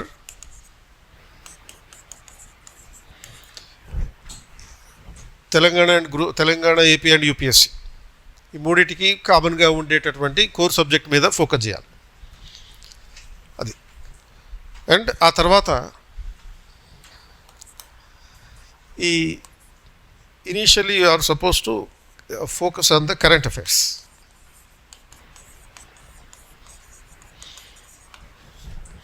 Current affairs, understanding plus application. అయితే newspaper నుంచి డైరెక్ట్గా current affairs చదివే ప్రయత్నం చేయకండి. న్యూస్ పేపర్ చదవమని చెప్తారు, కానీ న్యూస్ పేపర్ని ఎలా చదవడం అనేటటువంటిది కొంచెం ఛాలెంజింగ్ ఉంటుంది. అంటే as relevant to the exam perspective. UPSC prepare అయ్యే వాళ్ళు కంపల్సరీగా హిందూ పేపర్ చదవాలని చెప్తారు. అసలు వద్దు అది, ఎందుకంటే లాస్ట్ 10 years నుంచి హిందూ పేపర్ రిలవెన్స్ అనేటటువంటిది యూపీఎస్సిలో తగ్గిపోయింది. సో హిందూ పేపర్ నుంచి బేస్ చేసుకొని మనకి ఎగ్జామ్లో క్వశ్చన్స్ అడిగేటటువంటి ప్యాటర్న్ అయితే లేదు, ఆ పద్ధతి లేదు. కాబట్టి ఆ న్యూస్ పేపర్ చదవక్కర్లేదు.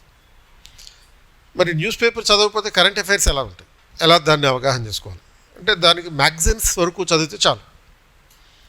ఈవెన్ మనది కూడా ఒకటి కేపీఐఎస్ కేర్ డాక్యుమెంట్స్ అని ఉంది ఒకటి. ఆ కేపీఐఎస్ కేర్ డాక్యుమెంట్లో ఒక ఇష్యూని తీసుకుని దాని బ్యాక్గ్రౌండ్కి సంబంధించిన ఇన్ఫర్మేషన్ కూడా ఇస్తాం. సో ఎందుకంటే ఎగ్జామ్లో కరెంట్ అఫైర్స్ డైరెక్ట్గా అడగడం అనేది చాలా తక్కువ, అది ఓన్లీ ప్రిలిమ్స్కి మాత్రమే ఉంటుంది. కరెంట్ ఇష్యూస్ని బేస్ చేసుకుని డైరెక్ట్ క్వశ్చన్స్ అనేది ప్రిలిమ్స్లో ఒక 10 questions 12 questions ఉంటాయి. కరెంట్ ఇష్యూ ఆధారంగా ఉండే స్టాక్ క్వశ్చన్స్ అయితే ఉంటాయి. కరెంట్ ఇష్యూ ఆధారంగా ఉండే స్టాక్ క్వశ్చన్స్ అంటే అదేంటి, ఇంకోటి ఏంటి, ఇప్పుడు రెండోది ఈ కరెంట్ అఫైర్స్ ప్రిపరేషన్లో కరెంట్ ఇష్యూ బేస్డ్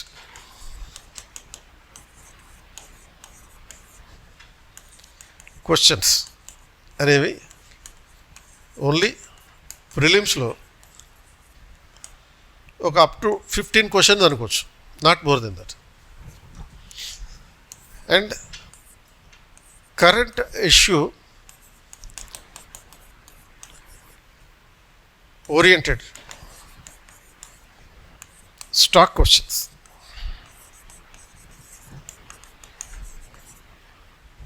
సో దీనికోసం కరెంట్ అఫైర్స్ చదవక్కర్లేదు, ప్రత్యేకంగా మళ్ళీ న్యూస్ పేపర్స్ చదవక్కర్లేదు. Current issue oriented stock questions అంటే క్వశ్చన్ అనేది బేసిక్ క్వశ్చన్, దాని బ్యాక్గ్రౌండ్ కరెంట్ ఇష్యూ ఉంటుంది.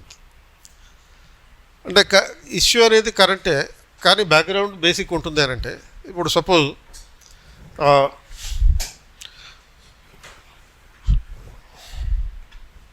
ఒక క్వశ్చన్ ఇస్తాం, like in case of a sudden vacancy in the post of Vice President who will act as temporary president.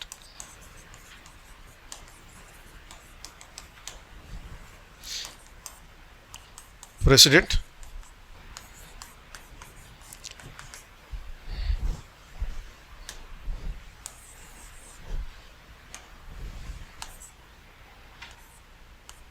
Deputy Chairman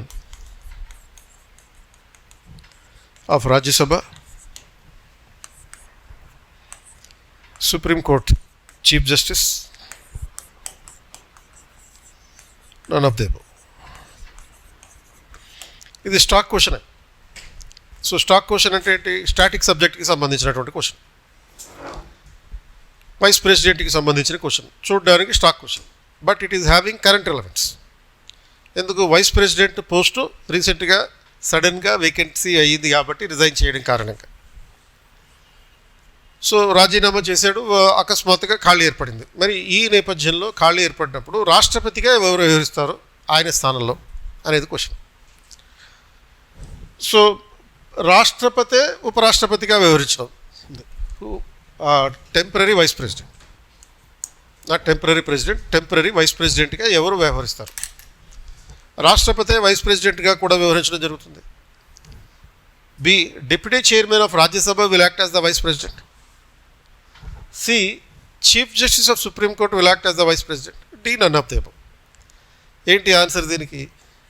అంటే మనం సొంత నాలెడ్జ్ని ఉపయోగిస్తేనేమో ఏం పెడతాం? సుప్రీంకోర్టు చీఫ్ జస్టిస్ అనో లేకపోతే డిప్యూటీ చైర్మన్ ఆఫ్ రాజ్యసభ అని పెడతాం. ప్రాపర్గా పాలిటీ చదువుకొని పెడితేనేమో నన్ ఆఫ్ ది అబవ్ అని పెడతాం. ఎందుకంటే there is no option for this. Already రాష్ట్రపతి పోస్టే వేస్ట్. ఆ రాష్ట్రపతి పోస్ట్కి వైస్ ప్రెసిడెంట్ ఉండడం అనేది ఇంకా పెద్ద వేస్ట్. మరి వైస్ ప్రెసిడెంట్ లేకపోతే ఇంకెవరు ఉంటారనేది పరమ వేస్ట్. కాబట్టి ఏం పెట్టలేదు ఆ పరమ వేస్ట్ని. There is no choice, there is no alternative in case of a vacancy in the post of vice president. కాబట్టి ఒక 3 నెలల పాటు ఎవరున్నారు వైస్ ప్రెసిడెంట్గా ఖాళీగా ఉన్నప్పుడు ఆ పోస్టు ఖాళీగానే ఉంది అది. ఎందుకని? There is no alternative. ఇప్పుడు సపోజ్ దీన్ని ఇంకో రకంగా అడిగారు అనుకో, in case of a sudden vacancy in the post of vice president,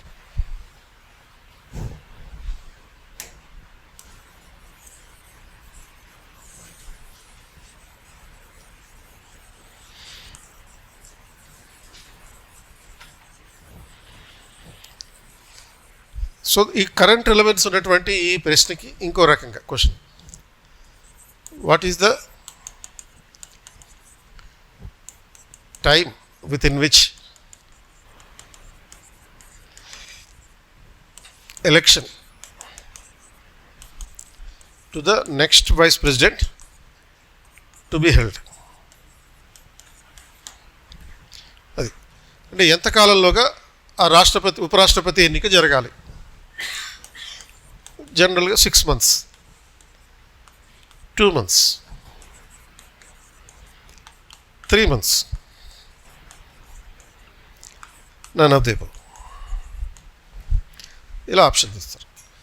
so ఉపరాష్ట్రపతి పదవి ఖాళీ అయిన ఎంతకాలంలోగా తదుపరి ఉపరాష్ట్రపతి ఎన్నిక జరగాలి?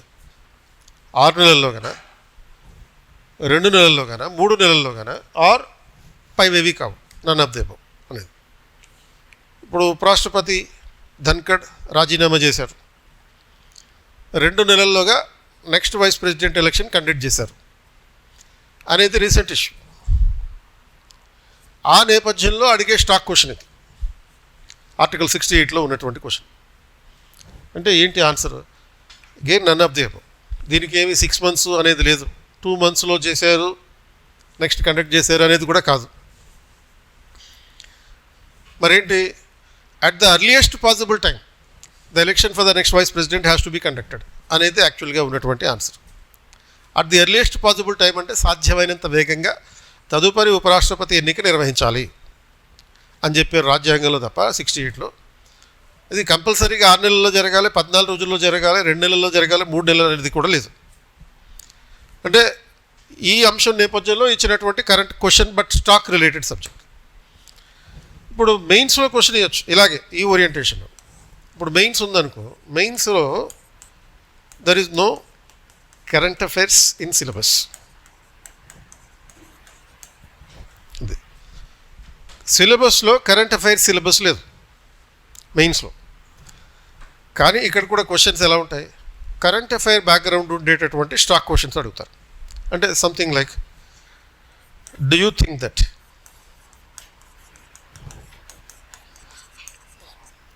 The post of vice president is relevant? ఉపరాష్ట్రపతి పదవి అవసరమా అని నువ్వు భావిస్తున్నావా? Explain in the context of role of the vice president in the under the Indian constitution. కొంచెం కాంప్లికేట్ చేశారు కోసం ఇలా క్వశ్చన్ ఇవ్వచ్చు. ఎందుకంటే మెయిన్స్లో వచ్చే క్వశ్చన్స్ రెండు భాగాలు ఉంటాయి కంపల్సరీగా. ఈ రెండు భాగాలని అనుసరించే విధంగా, do you think that the post of vice president is relevant? అసలు ఆ పోస్ట్ అవసరమా, రద్దు చేయాలా? And explain in the context of the role of the vice president and the Indian constitution. భారత రాజ్యాంగంలో ఉపరాష్ట్రపతికి ఉన్నటువంటి పాత్ర నేపథ్యంలో వివరించండి అని చెప్పి 2026లో రాబోయే మెయిన్స్లో క్వశ్చన్ అడగచ్చు. ఎందుకని అసలు ఆ పోస్ట్ అవసరం లేదు. ఎందుకు లేదు? వైస్ ప్రెసిడెంట్కి రాజ్యాంగంలో ఎలాంటి పాత్ర లేదు. ఎందుకు లేదు? ఇవ్వలేదు కాబట్టి. ఏం చేయాలి వైస్ ప్రెసిడెంట్? రాజ్యసభ అధ్యక్షుడిగా వ్యవహరించాలి కదా అని అనుకుంటాం. But when he is acting as the chairperson of the Rajya Sabha, he is acting as the chairperson of Rajya Sabha but not as the vice president. Rajya Sabha అధ్యక్షుడిగా వ్యవహరించేటప్పుడు ఉపరాష్ట్రపతి కాదు అతను, రాజ్యసభ అధ్యక్షుడు. ఆ పాత్ర ఎలాంటిది? స్పీకర్ లాంటి పాత్ర. ఉపరాష్ట్రపతికి ఉన్నటువంటి రోల్ కాదు అది, సమావేశాలు నిర్వహించడం అంతే. So there is no constitutional role for vice president as vice president. Therefore, there is no salary to the vice president. Vice president అనే పోస్ట్కి ఉపరాష్ట్రపతిగా జీతం లేదు. ఓన్లీ స్పీకర్గా మాత్రమే జీతం, చైర్పర్సన్గా మాత్రమే జీతం ఉంటుంది. అది equal to speaker. Speaker salary is equal to supreme court judge. అదే శాలరీ ఇతనికి వస్తుంది. ఉపరాష్ట్రపతికి జీతం ఎంత అని చెప్పి సపోజ్ క్వశ్చన్ అడిగారు అనుకో, దానికి కూడా ననద్దే భవన్ అంటుంది ఆన్సర్. అంటే ఆ పదవికి జీతం లేదు కాబట్టి. ఎందుకు లేదు? అతనికి ఏ పాత్ర లేదు కాబట్టి. మరి ఏం చేయాలి? వెయిటింగ్ చేయాలి. దేనికోసం? రాష్ట్రపతి ఎప్పుడు పోతాడా అని చెప్పి వెయిటింగ్ చేయాలి అంతే. ఆ ఖాళీ అయినప్పుడు ఈయన వెళ్ళి అక్కడ కూర్చుందాం అని చెప్పి అక్కడికి వెళ్ళి మరి ఉంటున్నప్పుడు వైస్ ప్రెసిడెంట్గా అది ఒక పాత్ర కదా. కానీ కాదు. ఎందుకు కాదు? when he is acting as the president, he is taking the oath of the president. So his role will be to that of president, not as the vice president. రాష్ట్రపతిగా వ్యవహరించేటప్పుడు రాష్ట్రపతిగా చేసేటటువంటి ప్రమాణ స్వీకారం చేసి ఆ పోస్టులోకి వెళ్ళాలి. వెళ్ళినప్పుడు రాష్ట్రపతి పాత్ర చేస్తాడు కానీ ఉపరాష్ట్రపతి పాత్ర అంటూ ఏమి ఉండదు. కాబట్టి ఏం రాయాలి అక్కడ? There is no specific role defined under the Indian constitution అనేది ఒక పాయింట్ రాస్తే చాలు. 10 మార్కుల క్వశ్చన్కి అంతకన్నా ఎక్కువ రాయాలి. 150 పదాల్లో రాయాలి. 15 లైన్లలో ఉండాలి ఆన్సర్.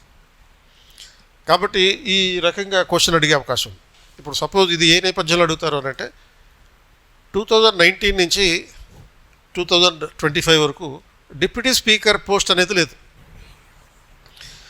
మీరు అబ్జర్వ్ చేసి ఉంటారు లేదు.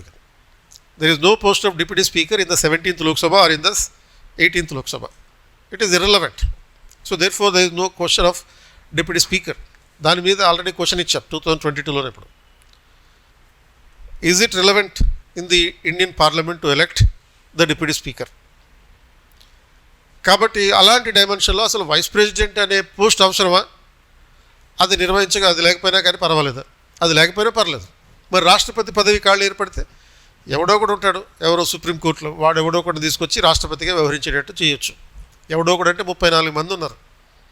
ఫస్ట్ చీఫ్ జస్టిస్ వాడు వద్దనంటే ఇంకో 33 మంది ఉన్నారు జడ్జిలు, వాళ్ళలో ఒకళ్ళని తీసుకురావచ్చు. కాబట్టి మరీ అవసరం లేదు. రాష్ట్రపతిగా వ్యవహరించడానికి ఎవడో ఒకడు ఉంటాడు.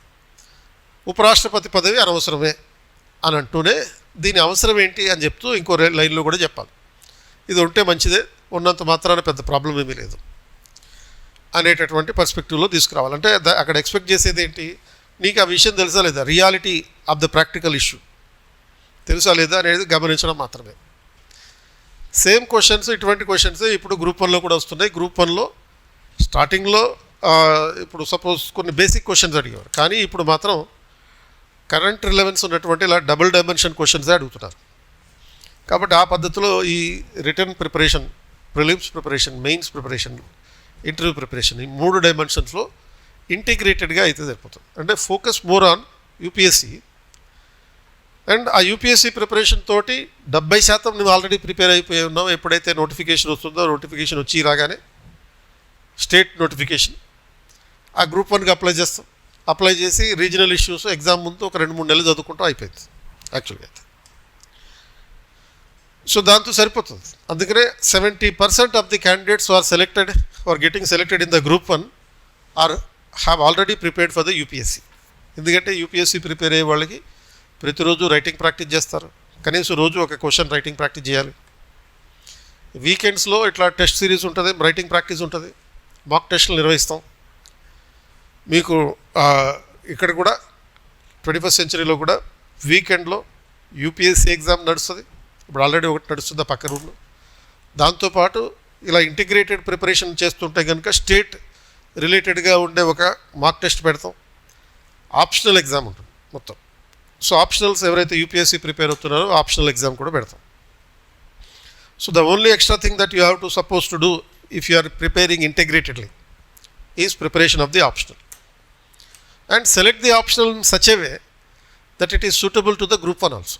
గ్రూప్ 1లో ఆప్షనల్ లేదు, కానీ దానికి సూట్ అయ్యే విధంగా ఉండేటట్టుగా స్టార్టింగ్లో చెప్పాను. ఏంటి, సోషియాలజీ కానీ లేకపోతే పిఎస్ఏఆర్ కానీ. So PSIR is having more compatibility with the general studies. అది ఆల్మోస్ట్ ఇది 500 మార్కులకి పిఎస్ఏఆర్ ప్రిపేర్ అయ్యామంటే ఆల్మోస్ట్ 1000 మార్కులు ఉన్నటువంటి జనరల్ స్టడీస్కి యూజ్ అవుతుంది. ప్రతి పేపర్లోనూ దీని కంపాటబిలిటీ ఉంటుంది. పేపర్ 1లో ఉండే సోషల్ ఇష్యూస్ కానీ, అర్బనైజేషన్ కానీ, లేకపోతే వరల్డ్ హిస్టరీ కానీ. వరల్డ్ హిస్టరీ కూడా పిఎస్ఏఆర్కి రిలేటెడ్గా ఉంటుంది. ఎందుకంటే world history in the after the 18th century అనేది సిలబస్లో ఉన్నటువంటిది. 18th సెంచరీ తర్వాత వచ్చిన వరల్డ్ హిస్టరీ అంటే ఇది ప్రధానంగా ఇంటర్నేషనల్ రిలేషన్స్కి సంబంధించింది. పేపర్ 2లో entire polity, international relations, governance. Paper 3లో ఉండేటటువంటి ఇంటర్నల్ సెక్యూరిటీ, తర్వాత ఇండియన్ ఎకానమీ రిలేటెడ్ ఏరియాస్, ఇవన్నీ కూడా పిఎస్ఏఆర్కి రిలేటెడ్గా ఉంటాయి. పేపర్ 4లో ఉండే ఎంటైర్ ఎథిక్స్ పార్ట్ పిఎస్ఆర్ రిలేటెడ్గా ఉంటుంది. And you can also answer the general essay with the PSR background. So అటువంటి పద్ధతిలో ప్రిపరేషన్ పెట్టుకుంటే కాంప్రహెన్సివ్గా ఇంటిగ్రేటెడ్ ప్రిపరేషన్ అనేది ఉంటుందన్నమాట. అది. So next class how to prepare history.